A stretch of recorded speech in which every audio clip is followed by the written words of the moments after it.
بسم اللہ الرحمن الرحیم۔ معزز سامعین کرام، السلام علیکم۔ حضرت صفیہ نے کہا کہ میں اپنے بھائی کی لاش دیکھ کر انتہائی صبر اور ہمت سے کام لوں گی۔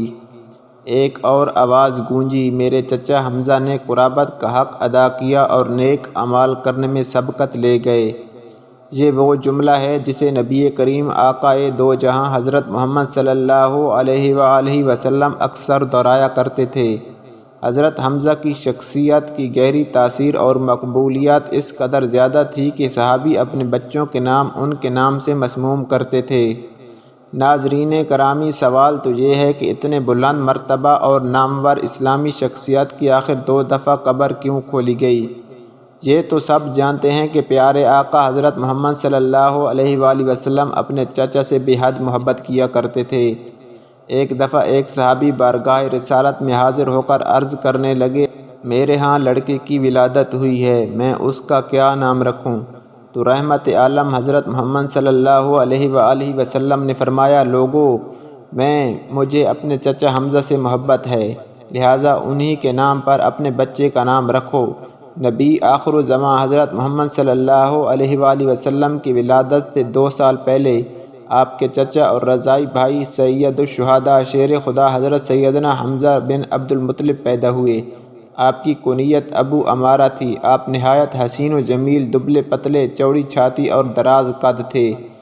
آپ اپنے بھتیجے حضرت محمد صلی اللہ علیہ وآلہ وسلم سے بے پناہ محبت کرتے تھے اور ان کی حفاظت میں پیش رہتے، بلکہ اگر یہ کہا جائے کہ ان کے سامنے ہوتے کسی کافر کی جرأت نہ ہوتی کہ نبی کریم کے خلاف کوئی نازیبا لفظ بھی بول دیتے۔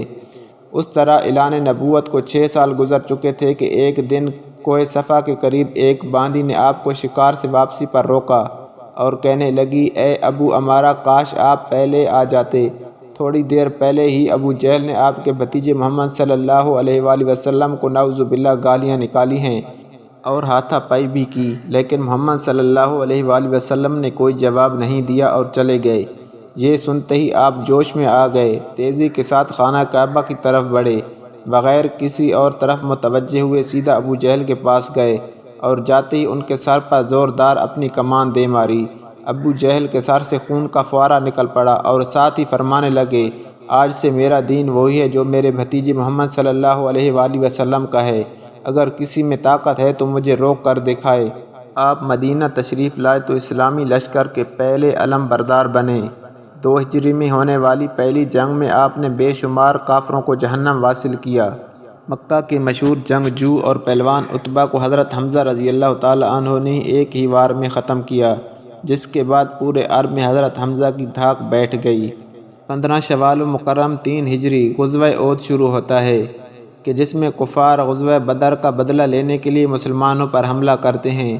ان کا سب سے بڑا مقصد حضرت حمزہ رضی اللہ تعالی عنہ کو شہید کرنا ہے، کیونکہ جتنا نقصان غزوہ بدر میں کفار مکہ کو انہوں نے دیا اور کوئی نہ دے سکا۔ جابر بن مطعم نے اپنے غلام وحشی کو، جو کہ نیزہ چلانے میں ماہر تھا، اس کو لالچ دیا کہ اگر تم میرے چچا کو قتل کرنے والے حضرت حمزہ کو شہید کر دو گے تو اسے آزاد کر دیا جائے گا۔ ہند زوجہ ابو سفیان نے بھی وحشی کو کثیر انعام کا لالچ دیا، کیونکہ ہند کے باپ عتبہ کو حضرت حمزہ نے جنگ بدر میں قتل کیا تھا۔ چنانچہ وحشی نے حضرت حمزہ کو دھوکے سے کسی اور سے لڑائی کے دوران پیٹ میں نیزہ مار کر بے دردی سے شہید کر دیا۔ یہ سارا واقعہ اسی طرح بخاری اور مسلم میں روایت ہوا ہے۔ حضرت حمزہ کا پیٹ چاک کر کے اس کا کلیجہ نکال کر ہند نے چبایا، پھر ہندہ نے کافر عورتوں کے ساتھ مل کر حضرت حمزہ کے کان ناک کاٹ کر انہیں لڑی میں پرو کر ان کے کڑے پازیب بند اور پازیب بنائے اور انہیں پہن کر مکہ میں داخل ہوئیں۔ جب نبی کریم صلی اللہ علیہ وآلہ وسلم نے حضرت حمزہ کے جسم کو دیکھا تو آپ صلی اللہ علیہ وآلہ وسلم رونے لگے۔ آپ کے کٹے ہوئے جسم کو دیکھ کر شدت غم سے آپ صلی اللہ علیہ وآلہ وسلم کی آواز بلند ہوئی اور فرمایا، حمزہ سید الشہداء ہیں۔ مسلمانوں، ذرا ایک دفعہ اس منظر کو سامنے لائیے کہ جب حضرت حمزہ کی بہن حضرت صفیہ کو پتہ چلا کہ ان کے بھائی شہید ہو گئے، وہ ان کو دیکھنے کے لیے آئیں تو نبی کریم صلی اللہ علیہ وآلہ وسلم نے ان کو اپنے بھائی کا کٹا ہوا جسم دیکھنے نہ دیا۔ خیر، حضرت صفیہ کی لائی گئی چادر میں حضرت حمزہ کو کفن دیا گیا۔ چادر اس قدر چھوٹی تھی کہ سار ڈھانپتے تو پاؤں ننگے ہو جاتے تھے، اور اگر پاؤں ڈھانپتے تو سار ننگا ہو جاتا تھا۔ اللہ اکبر! حضور نبی کریم صلی اللہ علیہ وآلہ وسلم فرمانے لگے کہ سار کو ڈھانپ دیا جائے اور پاؤں پر گھاس ڈال دی جائے۔ حضرت حمزہ کی قبر کشائی کی پہلی روایت حضرت جابر بیان کرتے ہیں، جب امام مسلم اور بخاری نے بھی روایت کیا ہے۔ حضرت جابر فرماتے ہیں، جنگ احد کے 46 سال بعد معاویہ بن ابو سفیان کے دور حکومت میں انہوں نے ایک نہر احد کے مقام پر نکالنے کا حکم صادر کیا۔ جب اس نہر کا کام شروع ہوا تو منادی نے مدینہ میں یوں صدا لگائی، جن لوگوں کے شہید رشتہ دار احد میں دفن ہیں، قبر کشائی کر کے اپنے شہداء کے جسد خاکی کو کسی دوسری جگہ منتقل کر لیں تاکہ وہ پانی سے محفوظ رہ سکیں۔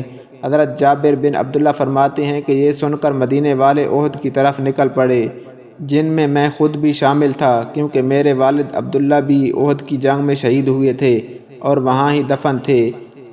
میرے والد عبداللہ اور عمر بن جموحہ ایک ہی قبر میں دفن تھے۔ شہادت کے وقت عمر بن جموحہ کی پیشانی زخمی تھی اور میرے والد نے عمرو کی پیشانی پر ہاتھ رکھا ہوا تھا، اور اسی حالت میں دونوں شہید ہوئے۔ اس لیے جب صحابہ ان کا ہاتھ ہٹاتے تو پیشانی سے خون نکلنے لگتا، جس کی وجہ سے نبی کریم صلی اللہ علیہ وآلہ وسلم کے حکم کے مطابق ان دونوں کو اسی حالت میں ایک ہی قبر میں دفن کیا گیا۔ حضرت جابر بن عبداللہ فرماتے ہیں کہ جب حکومتی سپاہیوں نے میری موجودگی میں میرے والد عبداللہ اور عمرو کی قبر کھولی تو جیسے ہی عمر کی پیشانی سے میرے والد کا ہاتھ ہٹاتے تو تازہ خون کے فوارے نکلنے شروع ہو جاتے۔ یہ معاملہ دیکھ کر انہوں نے یہ قبر بند کر دی۔ اس کے بعد سپاہی حضرت حمزہ کی قبر کی طرف بڑھے اور قبر کھودتے ہوئے حضرت حمزہ کے پاؤں پر کھدال لگی تو ان کے پاؤں سے تازہ خون نکلنے لگا۔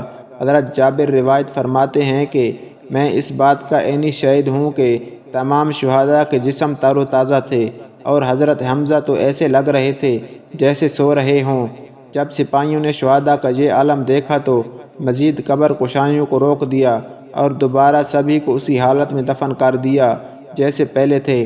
حضرت حمزہ کی دوسری دفعہ قبر کشائی ترک سلطان عبد الحمید ثانی کے دور میں انہوں نے 1904 میں کروائی، جب انہیں خواب میں یہ اشارہ ہوا کہ حضرت حمزہ کے جسد خاکی مبارک پر پانی موجود ہے۔ انہوں نے قبر کھدوا کر اس کے ارد گرد 50 فٹ گہرائی تک سیسہ پلائی دیواریں بنا دیں۔ پیارے دوستو، اس طرح کی اسلامی واقعات سننے کے لیے آپ ہمارے چینل کو ضرور سبسکرائب کر دیں، اور اگر ویڈیو اچھی لگے تو ویڈیو کو لائک اور شیئر ضرور کر دیں، اور اپنی رائے کا اظہار کامنٹ باکس میں ضرور فرمائیں۔ شکریہ۔